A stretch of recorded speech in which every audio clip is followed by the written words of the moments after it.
بسم اللہ الرحمن الرحیم۔ آج ہم لوگ سیکھیں گے کہ اسلام کا بیسک فاؤنڈیشن کیا ہے، جو مفتی طارق مسعود سمجھائیں گے کہ اسلام کا بیس کیا ہے۔ یہ دونوں ٹائپ کے لوگوں کے لیے یہ ویڈیو ہے، جو لوگ وہ مسلمان جو بدعت اور الگ الگ انوویشنس میں پڑے ہوئے ہیں، اور ایک وہ جو عام نان مسلم سے سمجھ جائے کہ کیا ہے اسلام کا بیسک فاؤنڈیشن، توحید کیا ہے۔ اللہ نے اپنی قدرت بیان کی، اللہ نے یہ بتایا کہ میں نے انسان کو بنایا کیوں، آزمائش کے لیے، لیبلوکم، اللہ تمہیں آزمانا چاہتا ہے، ایکم احسن عملا، اس کا عمل سب سے اچھا ہے۔ اب آزما کے اللہ چھوڑ نہیں دے گا، جو بھی آزمائش ہوتی ہے اس کے بعد اگر رزلٹ اناؤنس نہ ہو تو اس امتحان کا، اس ایگزام کا کوئی فائدہ، بولو بھائی، نہیں، کوئی فائدہ ہی نہیں۔ بس اللہ تعالیٰ دیکھنا چاہتے ہیں کون اچھا ہے کون برا ہے۔ اللہ کو پتہ چل گیا یہ بہت اچھا ہے اور یہ بہت برا ہے، اس کے بعد مر گئے، ختم ہو گئی کہانی۔ ایسا نہیں ہے۔ فرمایا وَلِلَّذِينَ كَفَرُوا بِرَبِّهِمْ، جو لوگ اپنے پروردگار، اپنے پیدا کرنے والے، اپنے رب کہتے ہیں پالنے والا، جو اپنے پالنے والے کا انکار کریں گے۔ انکار کے نا مختلف درجات ہیں۔ ایک انکار تو یہ ہے کہ ہم مانتے ہی نہیں کہ کوئی ہے پیدا کرنے والا، یہ بھی انکار ہے۔ ایک انکار یہ ہے کہ مانتے تو ہیں کہ اس نے پیدا کیا مگر اس کی نہیں مانتے، یہ بھی کیا ہے، ایک قسم کا انکار ہے۔ ایک انکار یہ ہے کہ مانتے تو ہیں کہ اس نے پیدا کیا، وہ ہے کریٹر، وہ ہے بنانے والا، مگر عبادت اس کے ساتھ دوسرے کی بھی کریں گے، دوسرے کو بھی دعاؤں میں پکاریں گے۔ میرے بیان پہ آج کل لوگوں کے کلپس بہت آ رہے ہیں، ایک طرف میری تصویر ہوتی ہے، ایک طرف کسی اور مولوی صاحب کی تصویر، میرا چھوٹا سا ٹکڑا لے کے، اور میرا کوئی بیان ہوا تھا کہ غیر اللہ کو پکارنا شرک ہے۔ اس پہ کسی کے نے کوئی کلپ چلا دیا، کلپ میں یہ چلایا کہ دیکھو جب سائنس اتنی ترقی کر سکتی ہے، اس کے پاس اتنے اختیارات ہیں، خلاؤں میں سیارے چھوڑ دیے سائنسدانوں نے، اور یہ کر دیا اور وہ کر دیا، تو ہمارے نبی کے پاس کیوں نہیں ہوں گے اختیارات؟ کیا معاذ اللہ معاذ اللہ معاذ اللہ، نبی کی ویلیو معاذ اللہ کیا سائنسدانوں سے بھی کم ہے؟ یہ بڑی پیچیدہ بحث بنا دیتے ہیں لوگ اس کو۔ اللہ کے بندو، بار بار میں یہ کہتا ہوں کہ اسباب کے دائرے میں جو اختیارات آتے ہیں وہ مخلوق کے پاس بھی ہوتے ہیں اور ہو سکتے ہیں۔ سائنسدان جو خلا میں سیارے چھوڑتے ہیں وہ سیارہ چھوڑتے ہیں، لمبی لمبی وہ بھی نہیں چھوڑتے، اور آپ کیا کر رہے ہیں؟ خلا میں سیارے نہیں چھوڑ رہے، آپ لمبی لمبی چھوڑ رہے ہیں۔ تو سیارے جو چھوڑے جاتے ہیں خلا میں، اس کی کوئی سائنٹیفک لاجک ہوتی ہے، ایندھن ہوتا ہے، اس میں لوہا ہوتا ہے، اس کو کیلکولیشن ہوتی ہے، اتنے کلومیٹر فی گھنٹہ کی رفتار سے جائے گا تو زمین کی حدود سے باہر نکلے گا، پھر ٹیمپریچر مینٹین کیا جاتا ہے۔ یہ اختیارات انسانوں کے پاس ہوتے ہیں، یہ اسباب کے تحت ہیں۔ شرک یہ ہے کہ جو چیز اسباب کے تحت نہیں ہے، اسباب کے دائرہ کار میں نہیں آتی، جس کی کوئی لاجک نہیں بنتی، اس قسم کے اختیارات کا مخلوق کو مالک سمجھا جائے۔ یہ پنکھا ہٹا دیں، یہ شور پیدا کر رہا ہے۔ اس قسم کے اختیارات کا مخلوق کو، بولو بھائی، بول لیا کرو، مالک سمجھا جائے۔ اس قسم کا ایک بھی اختیار اللہ نے مخلوق کو نہیں دیا۔ سارے اختیارات دے دینا تو دور کی بات، کوئی ایک اختیار بھی نہیں دیا کسی کو بھی، نہ کسی نبی کو، نہ کسی فرشتے کو، نہ کسی جن کو، کسی کو بھی نہیں دیا۔ لاجک کے تحت بہت ساری چیزیں ہو سکتی ہیں، بڑے بڑے حکیم ہیں، ایسے ایسے مرض کے علاج کر دیے انہوں نے، لیکن علاج کیا ہے، کوئی ایسا کام کیا، کوئی ایسی دوا ایجاد کی جو دوا جراثیم کو مارتی ہے جا کے۔ علاج کی دو قسمیں، علاج بالضد اور علاج بالمثل۔ بالضد یہ کہ اس کے جراثیم کو مارنے والے جراثیم داخل کی، بالمثل یہ کہ ویسے ہی اسی جیسے جیسے حفاظتی ٹیکوں میں وہی جراثیم داخل کر دیے جاتے ہیں تاکہ جسم میں فائٹ کی صلاحیت بڑھے. تو یہ سب چیزیں ایسی ہیں جن کی کوئی لاجک ہے. لاجک سے ہٹ کے کام یہ اللہ کے سوا کوئی بھی نہیں کرتا. لاجک سے ہٹ کے کیسے ہوتے ہیں کام، یہ مضمون کئی دفعہ پہلے بیان کر چکا ہوں. لیکن توحید ایک ایسی چیز ہے کہ اس پہ اگر 100 دفعہ بھی بیان ہو جائے تو وہ کم ہے، کیونکہ یہ ہمارے مذہب کے بنیادی عقیدوں میں سے ایک عقیدہ ہے. اگر آپ کو توحید سمجھ میں ہی نہیں آئے گی کہ توحید کہتے کس کو ہیں تو ایمان کا پہلا اسٹیپ ہی گیا، پہلی سیڑھی پہ قدم ہی نہیں رکھا آپ نے. اللہ کے ساتھ عبادت میں کسی کو شریک کرنا یہ کیا ہے؟ شرک. اب اس کا ایک علمی انداز ہے. میں اس قسم پہ بات کرتا ہوں، اس شرک پہ جو مارکیٹ میں سب سے زیادہ چل رہا ہے. وہ چھوٹ جائے گا تو باقی خود بخود چھوٹ جائیں گے، چاہے درجنوں قسمیں ہوں. مارکیٹ میں جو شرک سب سے زیادہ اویلیبل ہے اس وقت، جو بہت سستا ہو گیا ہے، وہ ہے غیر اللہ کو پکار میں اللہ کے ساتھ شریک کرنا، دعا مانگنا غیر اللہ سے، غیر اللہ کو حاجات کے لیے پکارنا. غیر اللہ تو سمجھتے ہیں نا اللہ کے سوا جو بھی ہے وہ سب غیر میں داخل ہے. اللہ کے علاوہ جو کچھ ہے وہ کیا ہے؟ غیر اللہ. فرشتہ ہو، ولی ہو، نبی ہو، بزرگ ہوں، کوئی بھی ہو. تو پکارنا. اب یہ جو پکارنے کا لفظ جب ہم استعمال کرتے ہیں کہ اللہ کے علاوہ کسی اور کو پکارنا شرک ہے، پہلے تو اس کی دلیل کیا ہے؟ قرآن کی آیت ہے لا تدعو مع اللہ احدا. ایک جگہ فرمایا الہا آخر، اللہ کے سوا کسی دوسرے معبود کو مت پکارو. اس پہ تو لوگ تعویل کر سکتے ہیں کہ ہم جس کو پکارتے ہیں وہ معبود نہیں ہے، ہم تو نبی کو پکار رہے ہیں، ہم تو کسی جن کو پکار رہے ہیں. تو اصل میں بتانا یہ مقصد ہے کہ جس کو پکار رہے ہو نا تم نے اس کو معبود بنا لیا، لہذا اس پر اللہ معبود کا لفظ خود صادق کر رہے ہیں. بات آ رہی ہے سمجھ میں؟ چلو یہ پیچیدہ اگر ہو رہی ہے تو اس سے بھی آسان آیت قرآن کی لا تدعو مع اللہ احدا، اللہ کے ساتھ کسی اور کو مت پکارو. یہاں تو معبود کا لفظ بھی نہیں ہے. تو اس سے کیا پتہ چلا میرے بھائی کہ اللہ کے علاوہ کسی اور کو پکارنا یہ کیا ہے؟ شرک ہے. سمجھ میں آ گئی؟ لیکن ہر قسم کی پکار شرک نہیں ہے. اس آیت کا یہ مطلب نہیں کہ کیونکہ ہم تو صبح شام پکارتے ہیں بھائی ادھر آنا ادھر آنا، پکار لیا نا یار. آپ لوگ کو اتنی مشکل سے ٹرین کر کے گیا تھا، پھر ویسے کہ ویسے ہی ہو گئے. بھائی دیکھو آپ بلاتے ہیں وہ بھائی ادھر آ، یہ بھی تو پکارا نا. ممکن ہے کوئی کہ یہ تو بھائی اس سے پتہ چلتا ہے کہ اس سے میں ہر قسم کی پکار داخل نہیں ہے، بلکہ مدد کے لیے پکارنا کیا ہے؟ شرک ہے. مدد کے لیے پکارنا کیا ہے؟ شرک. اب پھر ایک سوال پیدا ہوگا کہ بھائی مدد کے لیے بھی ہم دن اور رات پکارتے ہیں، بھائی میری مدد کرو یار. بھائی کہتے ہیں نا یار میری مدد کرو یار، پیسے نہیں ہیں میرے پاس، بچہ بیمار ہے گھر میں، بیگم بھاگ گئی. لوگ مختلف قسم کے مسائل ہیں لوگوں کے ساتھ، تو مدد کرو میری. مجھے تو دن رات فون آتے ہیں لوگوں کے، یہ ہو گیا یہ مدد. میں کہتا ہوں بھائی میں کیا کر سکتا ہوں یار.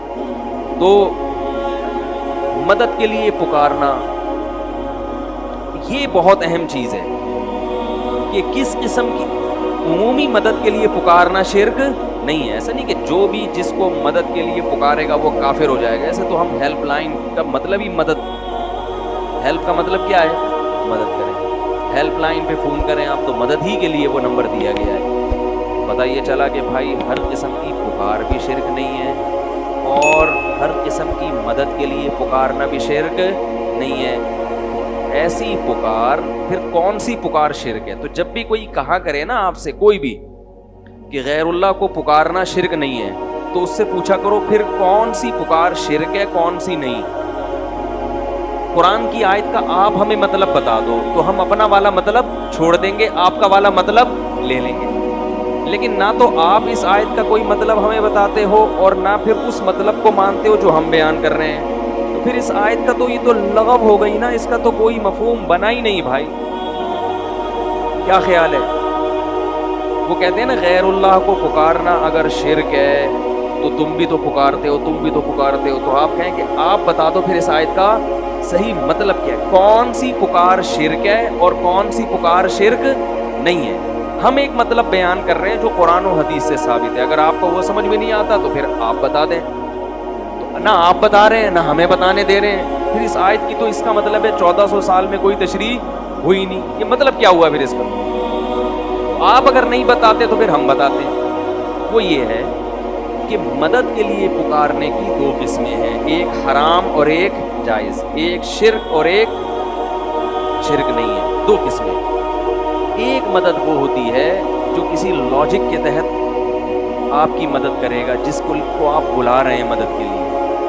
جیسے میں آپ سے مدد مانگتا ہوں ڈوبتا ہوا، میں ڈوب رہا ہوں، اللہ نہ کرے سمندر میں ڈوب رہا ہوں، آپ ساحل پہ کھڑے ہیں، میں کہتا ہوں پلیز ہیلپ می، مدد کرو میری. کیا مطلب؟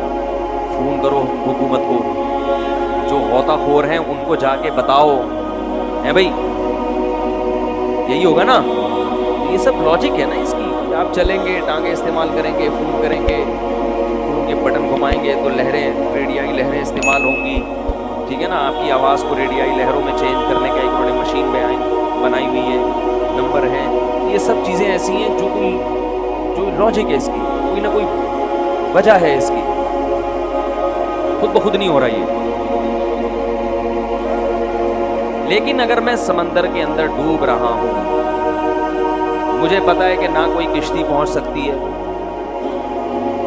نہ ساحل تک میری آواز پہنچ سکتی ہے، کوئی بھی اس وقت کسی بھی لحاظ سے اسباب کی دنیا میں میری مدد نہیں کر سکتا، کیونکہ سمندر کے بیچ میں اکیلا ہوں، کشتی الٹ گئی ہے، نہ میرا موبائل کام کر رہا ہے یا موبائل پانی میں ڈوب گیا ہے. ایسے موقع پہ اگر میں کسی کو پکاروں گا تو اس پکار پہ لبیک کہنے کی کوئی سائنٹیفک لاجک، کوئی سائنسدان اس کو تسلیم نہیں کرے گا. کوئی سائنسدان یا کوئی عقل مند آدمی نہیں کہہ سکتا کہ بھائی اس وقت وہ کہہ رہا ہے، نہ کوئی اتنی دور تو انسان کی آواز نہیں پہنچ سکتی. ٹھیک ہے نا. اور ایسے موقع پہ کوئی آپ کی آواز سن ہی نہیں سکتا، کیونکہ انسان کی سماعت بھی ایک حد تک ہے، اس سے زیادہ انسان سننے کی صلاحیت بولو بھائی نہیں رکھتا. ایسے موقع پہ آپ اللہ کے علاوہ اگر کسی کو پکارو گے، اللہ تو سن سکتا ہے، ہر وقت ہر ایک کی پکار سنتا ہے، بلکہ اللہ تو اگر آپ ڈوب بھی گئے نا، مر بھی گئے، پھر بھی نکال کے زندہ کر سکتا ہے. اس کے ہاں تو کسی چیز کی لاجک کا ہونا اس کی کوئی حیثیت ہی نہیں ہے. تو مردے کو بھی زندہ کر سکتا ہے. تو مردے کو جو زندہ کر سکتا ہے وہ تیرتے ہوئے کو بچا کیوں نہیں سکتا؟ وہ چاہے مچھلی کو حکم دے آپ کو اپنی پشت پہ بٹھا کے کنارے پہ لے آئے، اور چاہے تو کسی کو بھی حکم نہ دے، کن کہے اور آپ ہوا میں اڑتے ہوئے آئیں اور ساحل پہ گر جائیں. کیونکہ جب اس نے اس کائنات کو بنایا تو اس کائنات کے وجود میں آنے کی کوئی لاجک تھی نہیں نا. دیکھو ایک چیز جب وجود میں آتی ہے تو اس سے چیزیں بنتی ہیں. ارے بھائی آم کا درخت وجود میں آیا، گٹلی تو تھی نا، گٹلی نہیں تھی تو پھر درخت کہاں سے آئے گا؟ آپ کہہ سکتے ہو کہ گٹلی نہیں تھی تو درخت سے گٹلی، تو درخت ہی نہیں تھا تو گٹلی کہاں سے آئی؟ ہم تو زمین میں گٹلی بوتے ہیں، درخت نکلتا ہے، یہ لاجک ہے، بایولوجی میں پڑھایا جاتا ہے بھائی گٹلی میں یہ ہوتا ہے، پھر یہ ہوتا ہے، پھر یہ ہوتا ہے، پھر یہ ہوتا ہے، پھر یہ ہو جاتا ہے. لیکن اس کا بایولوجی کے پاس کوئی جواب نہیں ہے کہ جب گٹلی نہیں تھی تو درخت کیسے بنا، اور جب درخت ہی نہیں تھا تو آم کیسے پیدا ہوا، جب آم ہی نہیں تھا تو اس میں گٹلی کہاں سے آ گئی. تو یہاں کیا ہے، اللہ نے اپنی کن کی قدرت سے آم کی گٹلی کو پیدا کیا، بولا ہو جا اور وہ ہو گئی. یہاں کوئی نہیں کر سکتا، گٹلی نہیں پیدا کر سکتا. یہ جو سوال اٹھایا جاتا ہے کہ مرغی پہلے پیدا ہوئی یا انڈا، یہ بھی اس لیے اٹھایا جاتا ہے کہ یہاں آ کے انسانی عقل ہتھیار ڈال دیتی ہے کہ یار انڈا تو سمجھ میں آتا ہے مرغی سے ہوتا ہے، میڈیکل سائنس میں بتایا جاتا ہے کہ باجرہ کھاتی ہے تو یہ ہوتا ہے، پھر یہ ہوتا ہے، پھر یہ تو سمجھ میں آ رہا ہے، انڈا تو سمجھ میں آ گیا. اور انڈے سے چوزے نکلنے کا پروسیس بھی اس کی بھی کوئی لاجک ہے جو سائنس نے. لیکن پہلی دفعہ کیسے ہوا؟ جب کچھ بھی نہیں تھا تو اتنا کچھ کیسے ہو گیا؟ تو ظاہر ہے ایسے ہو گیا کہ اللہ نے کہا ہو جا اور وہ ہو گیا. پھر اللہ نے چلا دیا ایک چین میں سب کو چلا دیا. پہلی دفعہ ایسے ہی کون ہو جا اور وہ ہو گیا. اس کے بغیر ہو نہیں سکتا. میں اکثر مثال دیتا ہوں, ماں کے پیٹ میں دل دھڑکتا ہے جب, پہلی دفعہ کیسے دھڑکتا ہے اس کی آج تک کسی کی سمجھ میں لاجک نہیں آئی. بھائی پہلی دفعہ تو جب دماغ سے کرنٹ ہی نہیں جائے گا تو دھڑکے گا کیسے, اور جب دھڑکے گا نہیں تو دماغ میں کرنٹ کیسے پیدا ہوگا؟ اللہ نے کہا ہو جا, وہ کیا ہوا؟ ہو گیا. تو اللہ کو یہ طاقت ہے کہ وہ کچھ کرنے کے لیے کسی سبب کا محتاج اور سوڑے کبرے ملانے کا محتاج نہیں ہے. ایسا نہیں ہوتا اس کو پہلے یہ کرنا پڑے پھر اس کے نتیجے میں یہ ہوگا تو پھر یہ نتیجہ نکلے گا. وہ ڈائریکٹ نتیجے تک پہنچ سکتا ہے لیکن اس کی مصلحت نہیں ہے, لہذا وہ اس نے نظام کو اسباب کے تحت چلا دیا. لیکن کبھی کبھی اللہ اپنی قدرت دکھاتے رہتے ہیں کہ یہ نہ سمجھ لینا کہ میں اسی جمع تفریق کا محتاج ہوں, لہذا میں کبھی کبھی بغیر سبب کے بھی بہت کچھ کر کے دکھاؤں گا. جیسے اللہ نے آدم علیہ السلام کو پیدا کیا اپنی قدرت سے, اماں حوا کو مٹی سے بنایا, ان کے بچوں یقین کر لیا بچوں نے کہ اللہ بڑا طاقتور ہے. دیکھو ابا کو بھی ہمارے, کیونکہ ان کے بچے آدم علیہ السلام کے بچے دادا تلاش کرتے رہے, ان کو دادا نہ قبر ملی نہ دادا ملے. وہ سوچتے تھے یار یہ کیسے ہو گیا, تو ان کو یقین آ گیا کہ یہ کس نے پیدا کیا ہے؟ اللہ نے. کیونکہ آدم علیہ السلام سے پہلے کا ان کو کوئی نہ کوئی مجسمہ ملا, جیسے ڈارون کہتا ہے نا پہلے یوں تھا, کچھ بھی نہیں ملا. کچھ تو تھوڑا سا ہوتا نا کہ جو آدم علیہ السلام سے آخری, جو ڈارون کے نظریے کے مطابق وہ آخری جانور جو انسان میں کنورٹ ہوا ہے, تو کچھ تو نظر آتے نا اس کے. آدم علیہ السلام بتاتے یہ والا میں تھا کہ اس کے بعد اب ترقی کر کے میں یہاں تک پہنچا ہوں. ان کو تو 100% یقین تھا کہ اللہ ہر چیز پر قدرت رکھتا ہے, تبھی آدم علیہ السلام کے بچے غیر مسلم نہیں تھے, فرما بردار اور نافرمان تھے, مشرک نہیں تھے, اور اللہ کے وجود کا یقین بھی کرتے تھے. تو یہ سلسلہ صدیوں تک چلا ہے. سب کو پتا تھا یار ہمارا نسب جا کے رک جاتا ہے کہاں؟ آدم. اس کے بعد تو چلو میاں بیوی میں ملاپ ہوا, بچے پیدا ہو رہے ہیں, اس کی تو کوئی لاجک بنتی ہے یہ کیسے ہوا. تو مانتے تھے کہ کس نے پیدا کیا؟ اللہ نے. نوح علیہ السلام کئی صدیوں کے بعد آئے ہیں آدم علیہ السلام کے, ان کے دور میں بھی اللہ کے وجود کا انکار کسی نے نہیں کیا. ان کے دور میں شرک تو پھیلا ہے, شرک کہ اللہ نے اختیارات دے دیے دوسروں کو بھی. جیسے اللہ نے بغیر کسی لاجک کے بس مٹی سے پتلا بنایا آدم کا, اور ان کی پسلی سے اماں حوا کو نکالا, کون ہو جا اور وہ ہو گئے. جیسے اللہ کو اس قسم کے اختیارات ہیں کہ وہ کر لیتا ہے بغیر کسی لاجک کے بھی. تو نوح علیہ السلام کے دور میں پہلی مرتبہ یہ شرک ہوا کہ اللہ نے دوسروں کو بھی یہ اختیارات دے دیے ہیں کہ وہ بھی جب چاہیں اپنی مرضی سے کچھ کر سکتے ہیں بغیر کسی. کہ نوح علیہ السلام وہ پہلے پیغمبر ہیں جو مشرکوں کی ہدایت کے لیے بھیجے گئے ہیں, سمجھ رہے ہیں. تو اس وقت شرک کون سا شروع ہوا؟ انہوں نے یہ کہا کہ جیسے آدم علیہ السلام کو بس اللہ نے بنایا, کوئی اس کی لاجک نہیں ہے, تو اللہ تعالیٰ نے دوسری بھی کچھ مخلوق ہیں جن کو اللہ نے یہ اختیار دیا ہے کہ وہ اللہ کے اختیار دینے سے جو چاہیں اپنی مرضی سے کر سکتے ہیں. سمجھ رہے ہو؟ تو یہ یعنی کب شروع ہوا یہ والا شرک؟ نوح علیہ السلام کے دور میں. اور اس میں دو چیزیں بڑی عجیب تھیں. ایک یہ کہ انہوں نے یہ نہیں کہا کہ اللہ نے ان فلاں فلاں کو تمام اختیارات دے دیے ہیں, بلکہ اس والے کو اللہ نے بارش کا اختیار دیا, اس والے بت کو اللہ نے ود, سوا, یغوث, یعوق, نصر, یہ 5 بت تھے مشہور. تو کیا کہتے تھے؟ اس کو اللہ نے بارش کا اختیار دیا کہ یہ اپنی مرضی سے جب چاہے گا بارش برسا سکتا, باقی چیزوں میں یہ دخل اندازی نہیں کر سکتا. یعنی اگر بادل نہیں بھی ہیں, کوئی محکمہ موسمیات والے کہہ رہے ہیں کہ کوئی امکان نہیں ہے, لیکن یہ شو کرے گا اور بادل آ جائیں گے. بہت اہم مضمون ہے, اس کو اچھی طرح سمجھیں. اور جو شارٹ کلپ بنا بنا کے فتنہ اور فساد پھیلا رہے ہیں نا, وہ پورے میری اس مضمون کو شائع کریں, پھر اس کا جواب دیں مجھے. دوسرا, وہ کہتے تھے اولاد کا اس کو ہے, یہ فلاں والے کو ہے، یہ اولاد دلوا دے گا آپ کو، چاہے کوئی سائنٹیفک لاجک نہیں ہوگی اولاد کی، کوئی اس کے بھی اولاد کے جراثیم نہیں ہے، بیوی بھی 5 ہے، مگر یہ اس کے پاس جب جاؤ گے، اس سے دعا مانگو گے تو اولاد کیا ہو جائے گا؟ اولاد ہو جائے گی. اس لیے نہیں کہ اس کو اختیار ہے، بلکہ اللہ کے اختیار دینے سے اس کے پاس بھی اختیار آ گیا ہے.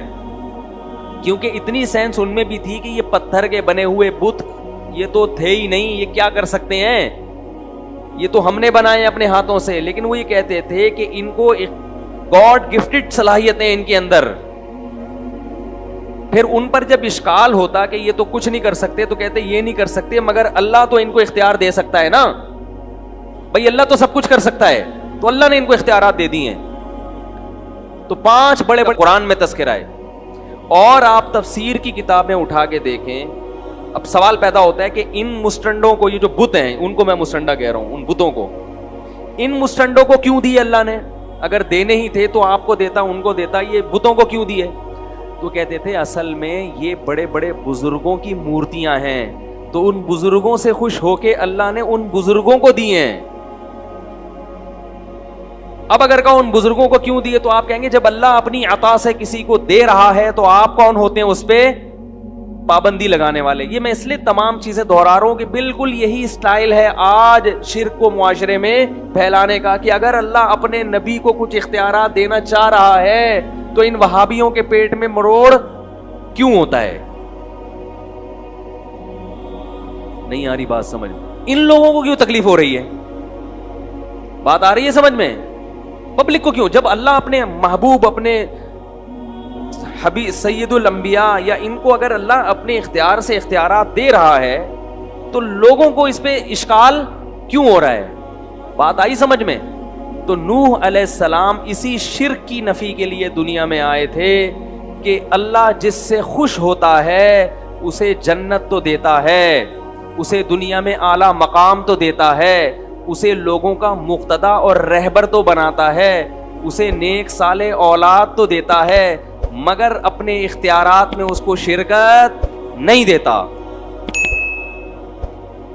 یہی تو شرک ہے جس کی نفی الحم سے لے کے والناس تک قرآن میں ہے کہ اللہ کسی کو ایسا پروٹوکول نہیں دیتا. اور اسی کو اللہ نے اپنے ساتھ الوہیت میں شرک قرار دیا. معبودی